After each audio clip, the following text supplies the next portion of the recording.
गुरुर्ब्रह्मा गुरुर्विष्णु गुरुर्देवो महेश्वरः गुरुर्साक्षात् परब्रह्म तस्मै श्री गुरवे नमः. குருவின் பாதாரவிந்தங்களை பணிந்து எம்பெருமாட்டி பேச்சியம்பிகையினுடைய மகா உற்சவ பெருவிழாவினிலே 11ஆம் நாள் மாலை உற்சவமானது இங்கே திவ்யகரமாக நிகழ்ந்து இருக்க, இன்றைய தினத்திலே இந்த தருணத்திலே உற்சவ பெருவிழாவை மென்மேலும் சிறப்பிக்கும் முகமாக ஆன்மீக சொற்பொழிவாளர் கணநாதன் சரியவர்களினுடைய ஆன்மீக அருள்மழையானது இங்கே சொரிய காத்திருக்கின்றது. அடியவர்கள் அந்த சொற்பொழிவுக்கு செவிசாய்த்து பெறாவட்டாரிகையினுடைய பரிபூர்ணமான திருவுருளை பெற்றுவீர்களாக. நம பார்வதி வதகே ஹர ஹர மகாதேவா.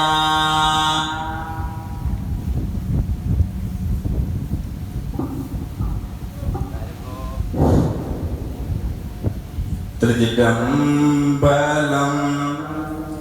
வாக்குண்டாம் நல்ல மனமுண்டாம் மாமலராய் நோக்குண்டாம் மேனி முடங்காது பூக்கொண்டு தொப்பா திருமேனி தும்பிக்கையான் பாதம் தப்பாமல் சார்பார் தமக்கு எல்லாம் வல்ல விக்கினங்கள் நீக்குகின்ற விநாயக பெருமானுடைய தாமரை போன்ற பொற்பாத கமலங்களை பூட்டி ஏற்றிக் கொண்டு ஆய கலைகள் 64 ஏய உணர்விக்கும் என்னம்மை தூய உருப்பலிங்கு போல்வாள் என் உள்ளத்தின் உள்ளே நின்று இது பளிங்கு வாராதிடர் படிக நிறமும் பவள செவ்வாயும் கதிகவள் போம் தாமரை போட் கையும் துடியிடையும் அல்லும் பகலும் அனவரசமும் துதித்தால் போல்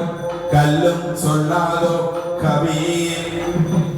வெள்ளை கலை உடுத்து வெள்ளை பனி பூண்டு வெள்ளை கமலத்தே வீட்டிருப்பால் வெள்ளை அரியாசனத்தில் அரசரோடம்மை சரியாசனம் வைத்த தாய் கல்வி எல்லாம் அள்ளி பொழிகின்ற கலவாணி தாயுடைய பங்கியமான பாதங்களை போற்றி ஏற்றிக் கொண்டு இந்த ஆலயத்திலே மிக திறம்பட பூசைகளை ஆற்றிக் கொண்டிருக்கின்ற ஆலய பூசகராக இருக்கின்ற மனோராஜ் அவருடைய தாமரை போன்ற பொற்பாத கமலங்களையும் போற்றி ஏற்றிக் கொண்டு ஆலயத்துடைய மகோத்சவ பிரதம குரு அந்தர சிவாச்சாரியா திலகம் மதுர சாதகர் சிவஸ்ரீ கேதி பக்திர குருக்குலையாளர்கள் ஸ்ரீ கைலாசம் கொட்டக்கரையை சேர்ந்த அந்தர பெருமானுடைய பொற்பாத கமலங்களையும் போற்றி ஏற்றிக் கொண்டு என்னை இந்த வகையில் வளர்த்தெடுத்து ஆளாக்கி கொண்டிருக்கின்ற என்னுடைய தந்தையும் குருவுமாகிய பண்டிதர் சைவ புலவர் மாவண்ணா கனதாயாவுடைய பொற்பாத கமலங்களையும் போற்றி ஏற்றிக் கொண்டு இன்றைய தினம் என்னுடைய துணைவி பேச்சி அம்மாவுடைய மாலை திருவிழா கேரள உற்சவ நிகழ்வு நடைபெற இருக்கின்றது. அந்த வகையில் அழகாக கொடிக்கம்பத்திலே பூசை வழிபாடுகள் நடைபெற்றிருக்கின்றது. அந்த வகையில் நாங்கள் எல்லோரும் இன்றைய தினம் கருணை என்ற தலைப்பினூடாக ஒரு சொற்பொழிவு ஆற்றிருக்கின்றேன். இந்த கருணை என்று சொன்னால் நாங்கள் தன்னுயிரும் மண்ணுயிர் போல தாழ தரும் சக்தி பின்னவிழா எங்கள் பிரான். இன்னைக்கு கருணையினால் தான் நாங்கள் கருணையை பெற முடியும். அங்க வள்ளுவன் சொல்லி இருக்கின்றார், அல்லல் அருள்வார்க்கு இல்லை வழிவழங்கும் மல்லல்மா ஞானக்கனி என்று சொன்னால் நாங்கள் பாருங்கள் எங்களிடம் இருப்பதை வைத்து நாங்கள் தனிய கருணை கொண்டு உணவு உண்ணக்கூடாது. எங்களை சுற்றி இருக்கின்ற உறவினர்கள் சாப்பாடு இல்லாத இருந்தால் அதற்கு நாங்கள் அந்த உணவை கொடுக்க வேண்டும். அதையெல்லாம் முருகன் அங்கே மேலிருந்து கண்டு வந்திருக்கிறார். அப்ப நீங்கள் கருணையினால் தான் நாங்கள் கருணையை பெற வேண்டும் என்றால் அதைத்தான் முருகன் அங்கே எங்களை சோதித்துக் கொண்டிருக்கின்றார். நாங்கள் ஆலயம் வந்து விட்டோம், வந்துவிட்டு இறைவனை வணங்குகின்றோம். எங்களுடைய மனதில் இருக்கின்ற சுமைகள் துன்பங்கள் எல்லாம், எங்களுடைய மனதில் இருக்கின்ற கவலை எல்லாவற்றையும் நாங்கள் அந்த பாரத்தை எல்லாம் இறைவன் மீது நாங்கள் அங்கே அர்ச்சித்து விடுகின்றோம். எங்களுடைய பாரத்துக்கு, எங்களுடைய துன்பத்துக்கு எல்லாம் இறைவா நீ கருணை செய்யுங்கள். அப்படி நாங்கள் கருணை செய்ய வேண்டும் என்று நாங்கள் இறைவன் மீது எங்கள் வாழ்க்கையில் ஏற்பட்ட நாங்கள் பட்ட துன்பங்கள் எல்லாம் விளக்க வேண்டும் என்று நினைக்கின்றோம். ஆனால் அதை நினைக்க முன்னர் நாங்கள் எங்களை சுற்றி இருக்கின்ற பாருங்கள், காகத்தை பாருங்கள். காகம் ஒரு சிறிய உணவை கண்டுவிட்டால் தன்னுடைய இனத்தை அங்கே கூவி எடுத்து காகம் அங்கே ஒன்றாக கூடி சிறிய உணவை அங்கே சேர்ந்து பகிரும். அதே போல நாங்கள் மனிதனாக இருக்கின்ற எங்களுக்கு பாருங்கள், ஆறறிவு இருக்கின்றது. அந்த ஆறறிவு சிந்தனை செய் மனமே என்று அழகாக சிந்திக்கிறேன் செவிக்கிறேன் என்று அன்னையினால் தப்பியிருக்கிறார். அவர் நாங்கள் சிந்தனை செய்கின்றோம் என்று சொன்னால் நாங்கள் இறைவன் மீது அர்ச்சிக்க வேண்டும். பாருங்கள், அங்கு ஒரு பெரிய சிவனுடைய மடாலயம் இருக்கின்றது. அந்த மடாலயத்திலே வசவேசர் என்று சொல்லுகின்ற பெரியோரு அந்தன பெருமான் இருக்கின்றார். அந்த வசவேசர் என்ன செய்கின்றார் என்றால் அங்கு வருகின்ற சைவர்கள் எல்லோரும் வீர சேவர்களாக வருகின்றார்கள். அந்த வீர சேவர்கள் என்று சொன்னால் அவர்கள் கருணை, இறைவன் மீது கருணை கொண்டவர்கள். அந்த வீர சேவர்கள் என்ன செய்கின்றார்கள் சொன்னால் தங்களுடைய அங்கே கழுத்திலே சிவலிங்கத்தை அணிந்து கொண்டு வருகின்றார்கள். அப்ப வீர சேவர்கள் அங்கே கழுத்திலே சிவலிங்கத்தை அணிந்து விட்டு அங்கே மடாலயத்திலே பூசைகள் தியானங்கள் எல்லாம் நடைபெற்றுக் கொண்டிருக்கிறது. சிவத்தியானம் செய் செய் சிவமே ராமனில் மெய்மை அவனை அனைத்தும் பொய் பொய் அதனை அறிந்து உயிர் என்று அங்கே செப்பப்படுகிறது. அவ சிவத்தியானம் செய்தை என்றால் நாம் சிவனை மனதிலே நினைத்துக் கொண்டிருக்கிறோம். சிவத்தியானம் செய்தை சிவமே ராமனில் மெய்மை. பாருங்கள், வீர சேவர்கள் சிவமே ராமனில் சிவலிங்கத்தை இங்கே கழுத்திலே மாலையாக அணிந்து கொண்டு வருகிறார். அப்படி வருகின்ற வீர சேவர்கள் எல்லோரும் மலையாளத்துக்கு வருகின்றார்கள். அவர்கள் பூஜையை முடிந்த பின்னர் அங்கே எல்லோரும் ஒன்றாக சேர்ந்து அங்கே அன்னதானம் அங்கே சொல்லுவார்கள். ஆற்றார் அழிபசி தீர்த்தல் அழிதொருவன் பேற்றான் பொருளை புலி. அப்ப எல்லோரும் சேர்ந்து வீர சேவர்களாக கருணையாக உணவை உட்கொண்டு இருக்கின்றார்கள். அப்ப உணவை உட்கொண்டிருக்கின்ற பொழுது பாருங்கள், அந்த சைவர்கள் எல்லோரும் அங்கிருக்கின்ற எல்லோருக்கும் அங்கே வசவேசர் உணவை பரிமாறுகின்றார். அப்ப பரிமாறிக் கொண்டிருக்கின்ற பொழுது ஒவ்வொரு வீர சேவர்களும் தங்களுடைய கழுத்தில் இருக்கின்ற சிவலிங்கத்தை அங்கே அணிந்திருக்கின்றார்கள். அந்த வீணையிலே 2 பிச்சைக்காரர்கள் வருகின்றார்கள். அந்த பிச்சைக்காரர்களுக்கு மிகுந்த பசியும் அங்கே உணவு பசியும் அங்கே தாகமும் கலைத்து விழுந்து இந்த மலையாளத்துக்கு நாங்கள் சென்று விட்டால் நம்முடைய பசியை போக்கிக் கொள்ளலாம் என்று 2 பிச்சைக்காரர்களும் எண்ணிக்கொண்டு வருகின்றார்கள்.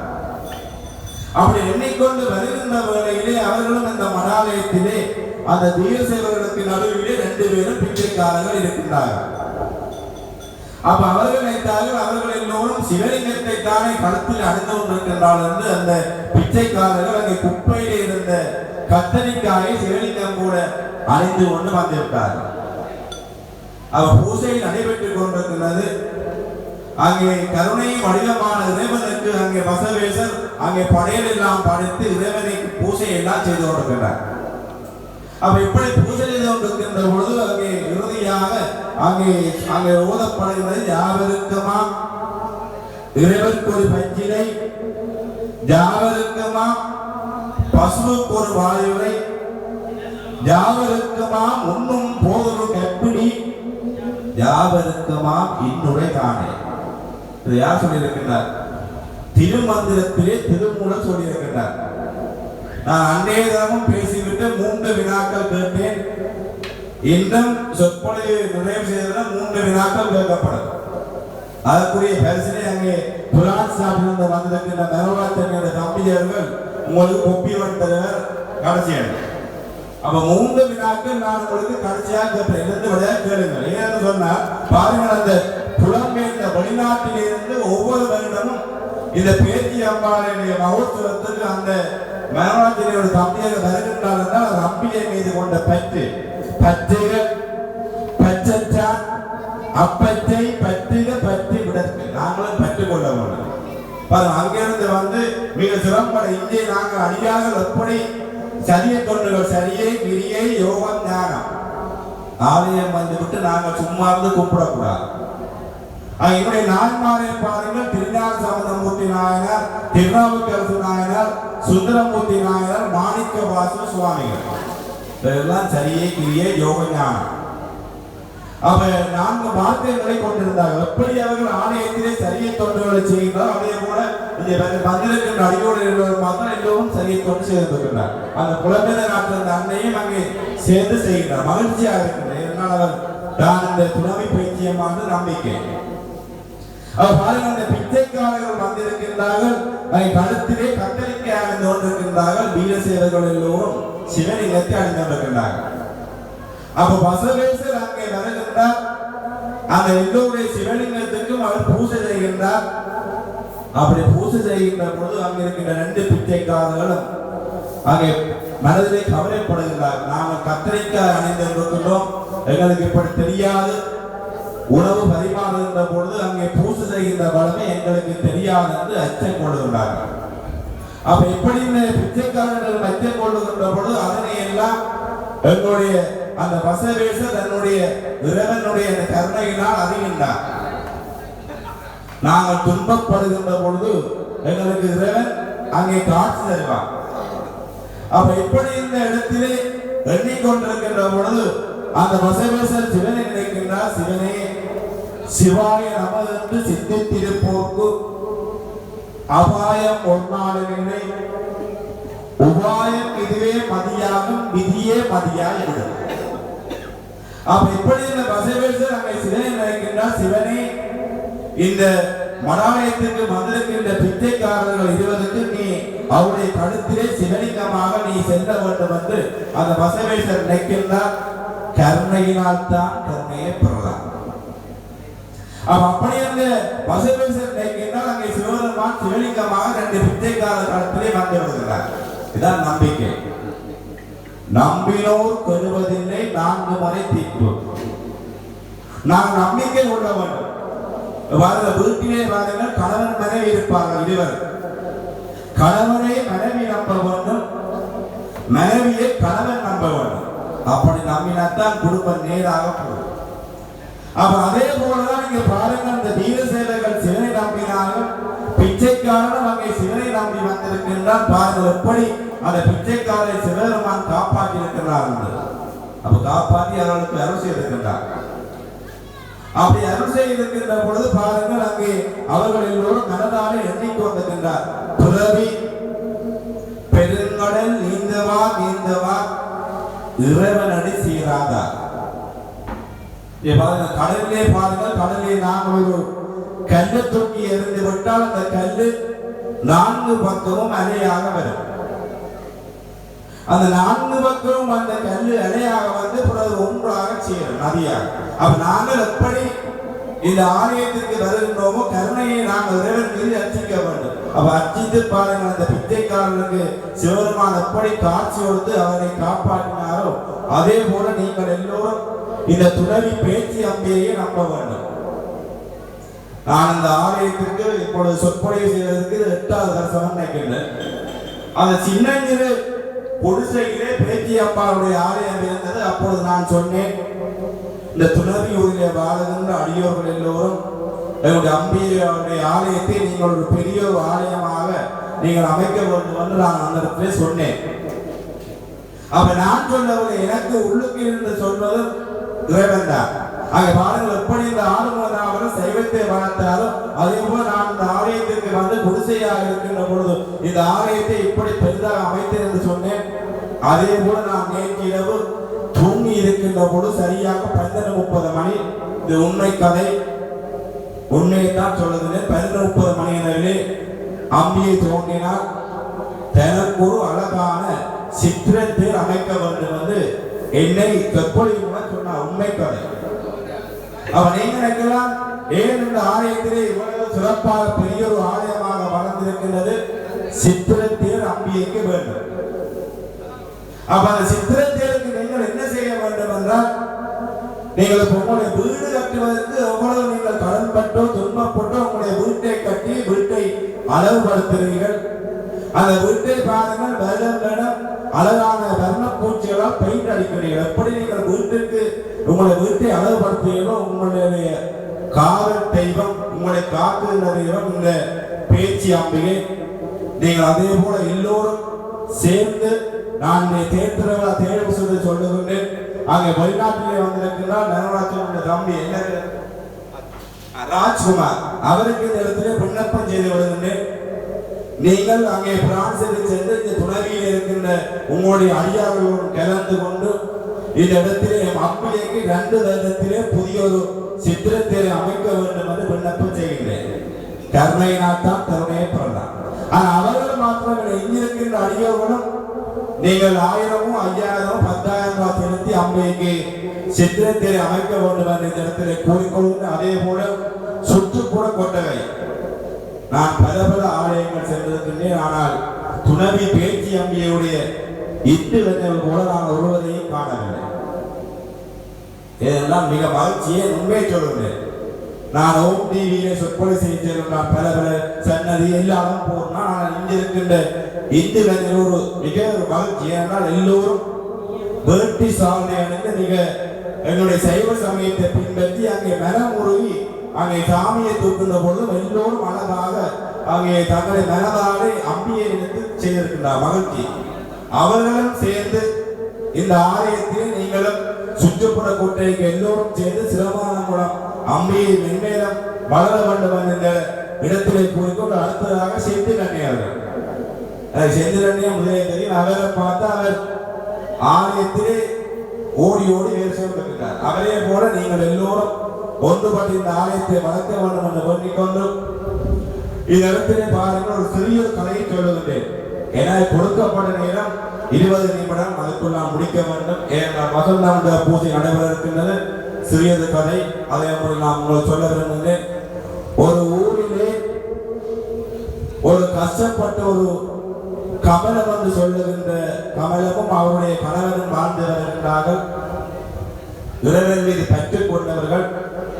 இந்த கமலமும் கணவனும் வாழ்ந்து வருகின்ற பொழுது கமலத்திற்கு 2 வயதுடைய பெண் குழந்தை இருக்கின்றது. கமலத்துடைய கணவன் இறந்து வருகின்றார்.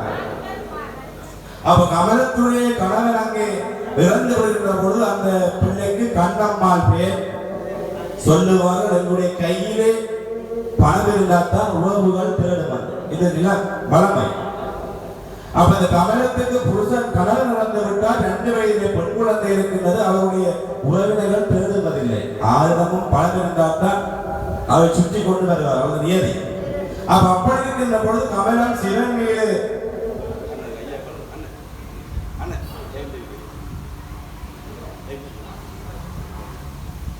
அவ கமலம் அங்கே எண்ணிக்கொண்டிருக்கிறார். தனக்கு இப்படி கணவனும் இறந்து விட்டால் 2 வயது பெண் குழந்தை இருக்கிறது. நான் என்ன செய்வேன் என்று துன்பப்பட்டு அந்த கமலம் வீடு வீடாக சென்று அங்கே பாத்திரம் இறங்கி துன்பப்பட்டு கவலைப்பட்டு அவர் செய்கின்ற வேலை செய்கின்ற பொழுது உறவினை நினைப்பார். நாங்கள் துன்பம் வருகின்ற பொழுது நாங்கள் இறைவை நினைக்க வேண்டும். நாங்கள் துன்பம் வந்து விட்டால் என்ன இந்த பேச்சி அம்மாவை கும்பிடுறோம், ஒரே துன்பம் தான். எங்களுக்கு எப்படி துன்பம் வருகிறதோ துன்பம் மூலம் தான் நாங்கள் நன்மையை பெற முடியும். அப்ப கமலம் வீடு வீடாக சென்று துப்புரவு செய்கின்றார். பாத்திரம் எனக்கு இருந்தால் அங்கே அரிசிமா வளர்க்க சென்று தன்னுடைய பிள்ளையை வளர்க்கின்றார். அப்ப பிள்ளையை வளர்க்கின்ற பொழுது அந்த பெண் குழந்தைக்கு 12 வயது வருகின்றது கண்ணம்மாளுக்கு. அப்ப கண்ணம்மாளும் இறைவன் மீது பக்தி கொண்டவன். அப்ப தாய் எப்படி சொல்லுவார்கள், தாயை போல பிள்ளை என்று பழமொழி. அப்ப தாய் எப்படி கருணை கொண்டவளோ அதே போல கண்ணம்மான கருணை கொண்டிருக்கின்றார். அப்ப என்ன செய்கின்றவன்னா 2 பேரும் அப்படி கவலையாக இருக்கின்ற பொழுது கண்ணம்மாள் 12 வயது வருகின்றது. அவர் தன்னுடைய பக்கத்து வீட்டு சிறுவர்களுடன் விளையாடி கொண்டிருக்கின்றார். அங்கே இருக்கின்ற சிறுவர்கள் எல்லோரும் கழுத்திலே தங்கம் அணிந்திருக்கின்றார். அப்ப அந்த கண்ணம்மாளுக்கு கவலையாக கிடக்கின்ற என்னுடைய நண்பிகள் எல்லோரும் கழுத்திலே தங்கத்தை அணிந்து கொண்டிருக்கின்றார். எனக்கு அப்பாவும் இறந்து விட்டார், என்னுடைய அம்மாவும் அங்கே கூலி வேலை செய்து என்னை சாப்பாடு தந்து வளர்க்கின்றார் என்று நினைத்து கொண்டு தாயிடம் போய் கேட்கிறது, அம்மா எனக்கும் தங்கை சங்கிலி வேண்டித்தான். அப்ப அந்த அம்மா ஏழை நேரத்து புலம்புகின்றார், நான் முற்புறவிலே என்ன துன்பம் செய்தனோ எனக்கு இப்படி என்னை சோதிக்கின்றார் என்று கமலம் எண்ணிக்கொண்டு இருக்கின்றார். எண்ணிக்கொண்டிருந்தபோது கமலத்துக்கு வயது 60 ஆகிறது. அவர் படுக்கையிலே சென்று விட்டார். மகளுக்கு 20 வயதாகி விடுகிறது. அப்ப இந்த கண்ணம்மாள் என்ன செய்கிறார்னா, தாய் எங்கே பசியால் அங்கே படுத்து உறங்கி விட்டால் இரவை நினைத்துக் கொண்டு வீடு வீடாக அந்த கண்ணம்மாள் சாப்பிடுவதற்கு கேட்கின்றார். ரொட்டி இருந்தா சாப்பிடலாம். அப்போ ஒரு பக்கத்தில் இருக்கிற அம்மா ரொட்டியை கொடுக்கணும்னா 2 ரொட்டி, உனக்கு ஒரு ரொட்டி அம்மாவுக்கு ஒரு ரொட்டி. அப்ப 2 ரொட்டியையும் கொண்டு அந்த கண்ணம்மாள் அங்கே வீதியால நடந்து வருகிறார். அப்பொழுது ஒரு நாய் வருகின்றது. பாருங்கள் படிவாக இந்த கதை கேளுங்க. அந்த நாய் வந்து கண்ணம்மாவுடைய பக்கத்திலே வந்து வாழை ஆட்டி கொண்டு சுருண்டு கொண்டு படுக்கிறது. அப்ப இந்த கண்ணம்மாள் எனக்கு 20 வயது, நான் பசி என்றால் நான் வாயால் கேட்பேன், இந்த நாய் அங்கே ஐந்தறிவு உள்ளது, அதுக்கு வாய் மீனை கேட்பதற்கு தனக்கு கொடுத்த அந்த ஒரு ரொட்டியை அந்த நாய்க்கு உணவாக கொடுக்கிறார். அப்ப கொடுத்து விட்டு அந்த மற்றொரு ரொட்டியை கொண்டு தன்னுடைய தாய்க்கு அந்த கண்ணம்மாள் கொண்டு செல்கின்றார். அவ கொண்டு செல்கின்ற பொழுது தாயானவள் அங்கே படுத்து வாங்கி கொண்டிருக்கிறார். தாய்க்கு அந்த ரொட்டியை கொடுக்கின்ற பொழுது தாய் இருக்கின்றார், புள்ள நீ சாப்பிட்டியா? அவர் கண்ணம்மாள் பாருங்கள் போய் சொல்லுகின்றார், நானும் ரொட்டியை சாப்பிட்டு விட்டேன், அம்மா ஒரு ரொட்டியை கொடுக்கிறேன்.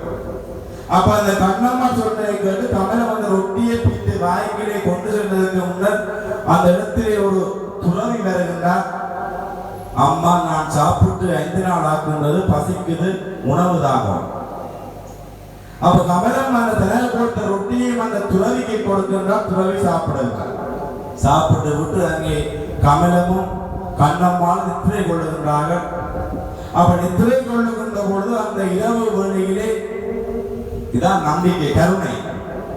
அப்ப அந்த இருவரும் இரவு நித்திரை கொண்டிருக்கின்றார்கள். 12:30 மணி அளவிலே அங்கே சிவன் காட்சி கொடுத்து கமலத்துக்கு சொல்லுகின்றார், உன்னை நான் சோதித்தேன், துன்பப்படுத்திவிட்டேன், நீ துன்பப்படுத்தி விட்டாலும் என்னை நம்பி வருகின்ற அடியோருக்கு கருணை செய்வாய் என்று எண்ணி இருந்தேன். நீ அதே போல அந்த இடத்திலே நாய் வடிவமாக வந்தது சிவன் தான், துறவி வடிவமாக வந்தது சிவன் தான்.